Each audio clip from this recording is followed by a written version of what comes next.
Ang galing sa program niyo, sir. Malaking tulong sa akin bilang bagong halal na kagawad sa aming baryo. Friends, ito yung good comment and positive comment ng ating viewer sa YouTube channel natin. Thank you, sir. Thank you, ma'am, sa comment po ninyo. Yes, friends, ang bagong content ko sa channel is about mga barangay concerns and issues. Actually, may 5 po akong video na nagawa. Ang hindi pa nakapanood ng mga barangay kagawad, barangay kapitan, punong barangay, SK chairman, and barangay treasurer, barangay secretary, I suggest please watch these videos sa channel ko.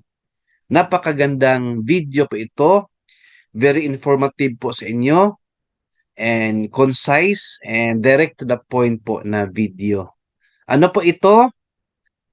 Ito po. Number 1, 8 task o trabaho ng barangay treasurer. Number 2, maximum honorarium ng mga barangay officials. Number 3, natalo sa barangay election, pwede ba i-appoint as barangay treasurer?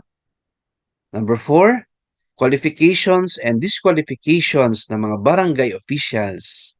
And number 5, sweldo at benepisyo ng mga barangay officials. Opo, ito yung mga video ko sa channel ko. So apart from that, meron pa ako mga video about SSS, GSIS, pag-ibig, and mga leave benefits and bonuses ng mga employees. Please watch my other videos also, friends. And congratulations sa mga new barangay kagawads and barangay captains. Alright? Thank you for watching and please like, share this video, and subscribe my YouTube channel. Thank you, God bless, and 2 thumbs up.